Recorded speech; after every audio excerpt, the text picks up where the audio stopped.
With its huge areas to paint, Blackbelly Skatepark is a fan-favorite stage in turf wars, but in ranked battles, having two splat zones almost right next to each other can make it quite the hectic, frustrating stage.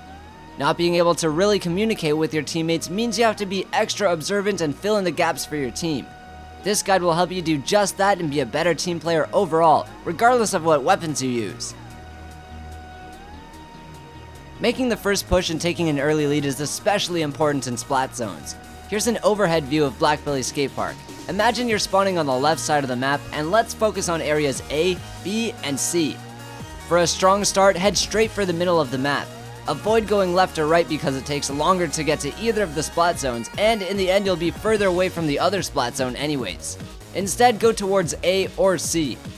Personally, I like to go for the A area first. That way I can cover the splat zone with the protection of the wall and the advantage of the higher ground. And I find at least one or two teammates go straight for C anyways, which is the center tower. After you claim the splat zone in front of A, or if a teammate beat you to that spot to begin with, the B area allows you to help cover the splat zone in front of A as well as pick off enemies that take the side route towards the middle. But after the first push is over and you establish a little bit of an advantage, you need to find a team strategy that allows you to hold the two splat zones and maintain your lead. To do that, let's focus on areas C, D, and E. Enemies will try to approach the middle from area D because, as I just mentioned, it's one of the quickest and safest ways to get to the splat zone near that spawn. Take over the area by sneaking up on the enemy or tossing a bomb over the wall.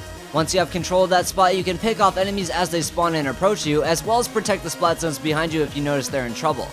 However, if you have issues getting past the enemies that surround area D, you can always approach them from the E area since it's the far less traveled route and provides a straight shot at any of the opponents hiding behind the wall at D. The only reason why D is a stronger area to control overall is because it's easier to get to the splat zones and center tower, but controlling both areas D and E is actually the ideal strategy.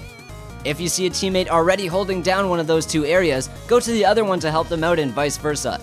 If you can successfully protect these areas for an extended period of time, it eliminates the fastest routes to the center of the map for the enemy team and they'll be forced to go through the narrow half-pipe area to the side.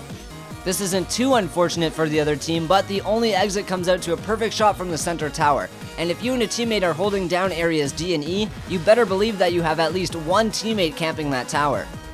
Like I said at the beginning, the most important aspect of Splatoon is to always be observing and filling in the gaps your teammates leave. So if you're controlling D and E and you see that A and B are about to be taken over, head on over there for a sec to clean things up. I find the safest ways to travel back and forth are through the fenced areas beside the tower since you can ink either splat zone before you approach it, or just by using the tower itself. So to recap, at the beginning of the match, go for area A, B, or C. The spot you choose should depend on your weapon, playstyle, and what you see your teammates are doing since you should always be filling in the gaps. Once the first push has been made and your splat zone is safe with no enemies in sight, make a move for area C, D, or E. And for a final little tip, try not to ink the area near your spawn until the last few moments of the match. This will allow you or your teammates to fill their special meter with it quickly if need be, and maybe even launch a last minute ink strike to come back and win the match. It's also smart to avoid inking your enemy's spawn area because that just gives them free turf to ink and fill their own special meters. I hope you liked the first episode of Splat Zones 101. Let me know which map you'd like to see next in the comments below, and if you want to check out my OctoValley or Amiibo mission series, just click the videos on your screen. If you're watching from a mobile device, the playlists are in the info section below. I'm GOODxJESUS Central. Thanks for watching and happy splatting!